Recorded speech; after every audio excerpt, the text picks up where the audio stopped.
Bonjour entrepreneurs. Alors voici la première vidéo d'une série de 3 qui va porter sur l'importance, quelquefois, de savoir dire non en affaires. Alors au Québec, on est des gens très conciliants, très polis.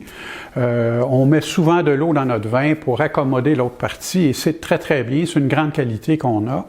Par contre, il peut arriver des situations, et c'est le propos de mes 3 vidéos, il peut arriver des situations où il ne faut pas être conciliant, il faut savoir dire non. Et je vous conte une anecdote qui s'est produite au début des années 90. Alors à ce moment-là, je suis membre du groupement des chefs d'entreprise, un regroupement de gens d'affaires.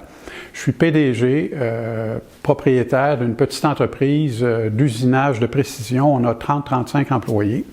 Et notre président de club nous annonce que le mois prochain, on va avoir un interclub avec 2 autres clubs, 3 clubs, une trentaine d'employeurs sur un thème commun. Et le thème, c'est quelles sont les actions ou les décisions que vous avez prises qui ont le plus contribué au succès de votre entreprise. Je vous dis que c'est un thème là, vraiment le fun. On a passé une très, très belle soirée.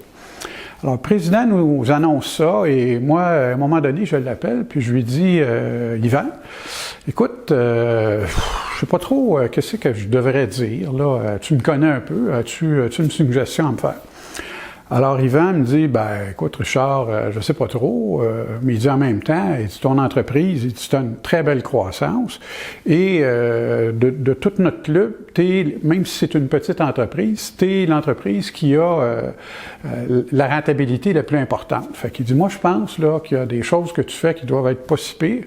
Puis, ceci étant dit, j'ai bien hâte de voir ce que tu vas nous dire. » Alors, ça m'aidait pas beaucoup à me préparer.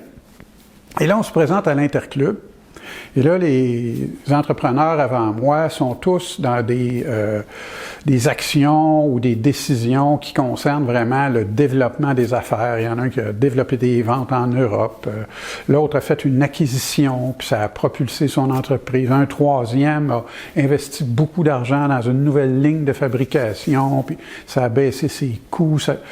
Puis là, moi, plus le temps passe, plus je deviens nerveux parce que moi, c'est pas du tout ça que j'ai à dire. C'est pas du tout des actions de développement qui ont le plus aidé mon entreprise. C'est même le contraire. Alors, mon tour arrive et moi, je dis, ben, ce qui m'a le plus aidé dans ma vie d'entrepreneur, c'est ma capacité à savoir dire non à tout ce qui peut nuire à l'entreprise. Puis là, je leur raconte 3 anecdotes qui vont être, en fait, mes 3 vidéos. Et la première anecdote concerne les employés. C'est la plus difficile, je vous dirais. J'ai longuement hésité avant de rendre ça public parce que c'est pas le genre d'histoire qu'on raconte sur la place publique habituellement. Alors, je leur raconte qu'il y a quelques années de ça, 30-35 employés, on en a 2 qui sont vraiment des cas problèmes. En fait, j'ai appris quelques années plus tard qu'on appelait ça des employés toxiques, au sens où non seulement c'est des gens qui ont une attitude et une performance exécrable, mais en plus, ils font tout ce qu'ils peuvent pour contaminer les autres. Alors, le climat de travail n'est pas très bon, puis et le problème que nous, on a comme employeurs, c'est qu'on ne les a pas détectés à temps. Puis, on les a laissés devenir ce qu'ils sont devenus, parce qu'au départ, c'est 2 employés qui ont 2 ou 3 ans de service dans l'entreprise. Au départ, ils n'avaient pas une attitude fantastique, mais ils n'étaient pas aussi toxiques qu'ils le sont devenus. Fait que nous, comme employeurs, on n'a pas géré ça. C'est notre lacune. Et là, on a beau avoir manqué notre coup. Est-ce qu'on est obligé de payer pour ça toute notre vie? Tu sais, à un moment donné, il faut savoir dire non, moi, je ne vais pas plus loin. Alors, je rencontre le contremaître, puis là, on décide qu'on va amorcer un processus disciplinaire.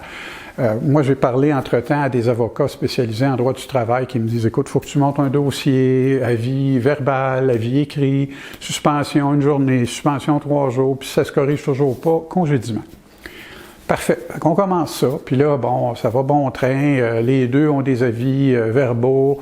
Il y en a un qui a un avis écrit. Puis même, à un moment donné, il y en a un qui a une journée de suspension. Et là, on est là-dedans. Puis à un moment donné, il se passe quelque chose. Là, je me rappelle même plus quoi. Ça fait presque 30 ans maintenant, mais ils ont dû bloquer la production ou je sais pas quoi. Alors moi, je pète les plombs. Puis même si mon avocat me le déconseille un peu, je fais venir les deux candidats dans mon bureau et je leur annonce directement, brutalement, je vous congédie. Alors, il y en a un des deux qui dit « Ah oui, pourquoi donc? C'est quoi le motif? » Et moi, comme je suis excédé, le torchon brûle, puis j'en peux plus de ces deux-là, je leur dis « Écoute, le motif, là, je ne sais pas, moi, c'est quoi le motif, je te dirai ça dans une couple de jours. En attendant, vous êtes congédié. » Alors, le deuxième, il dit « Monsieur Mourant, vous n'avez pas le droit de faire ça. Vous ne pouvez pas congédier quelqu'un sans motif. » Ah ben, je sais bien que tu me parles de tes droits. C'est vrai que tu as des droits comme employé, mais moi, ce que je te dis, c'est que tu vas aller les faire valoir en dehors de mon usine, ramasser vos affaires, vider votre case, je vous congédie. Alors là, tout d'un coup, ces deux gars-là partent, la productivité augmente de 5-6 %, c'est-à-dire que je produis 5 à 6 % plus d'unités avec 2 employés en moins, 2 salaires en moins. Alors moi, là, je suis super content. Comme je sais que ces deux-là vont me revenir, ben moi, je retiens la paye, je retiens les vacances accumulées et je me doute bien qu'il va falloir, à un moment donné, négocier un package. Alors, après quelques jours, il y en a un qui m'appelle. « Monsieur Mourant, j'ai besoin d'argent, il faut que je vous rencontre, etc. » Fait que oui, parfait, on se rencontre, on discute et on convient ensemble 6 semaines de salaire comme package, plus évidemment la paye que je retenais, plus des vacances, on règle tout ça. Alors, je fais préparer une entente, il me signe ça, et il dit « Parfait, mon chèque maintenant », et moi je lui réponds « Ton chèque, c'est dans 2 semaines. » Parce que la loi te permet, même si tu as signé, tu as 10 jours pendant lesquels tu peux dire « Ah, je suis plus d'accord, et je vais vous poursuivre quand même. » Alors moi, là, ces 10 jours-là, tu n'auras pas de chèque. Et si dans 10 jours, tu es encore sur la même position, bien, à ce moment-là, je te remettrai ton chèque. Alors, ce cas-là, on l'a réglé comme ça. Le deuxième, un peu plus belliqueux, il me poursuit. Il y a un avocat qui est, je ne sais pas, son ami ou un membre de sa famille, je ne sais pas trop. Alors, je reçois des mises en demeure, le ton est très agressif. Le monsieur m'appelle, et puis bon, bref, moi je dis non, non, non. Je réponds non à toutes ces demandes. Et finalement, on se ramasse devant un arbitre du travail.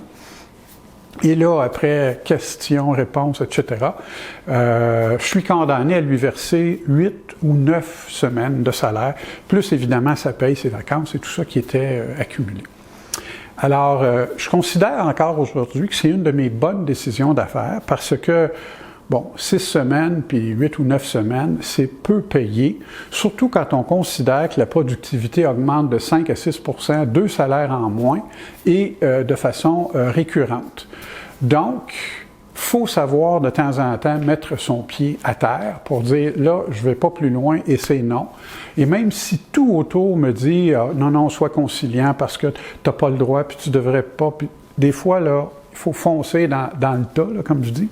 Alors, ceci étant dit, je vais maintenant laisser place à un monsieur qui est très réputé là, en droit du travail qui va vous expliquer ce que j'ai fait de bien, mais peut-être aussi ce que j'ai fait un peu moins bien dans une situation comme ça. Alors, merci. Et aux 2 prochaines vidéos qui vont porter cette fois-là sur les fournisseurs et un client. Merci.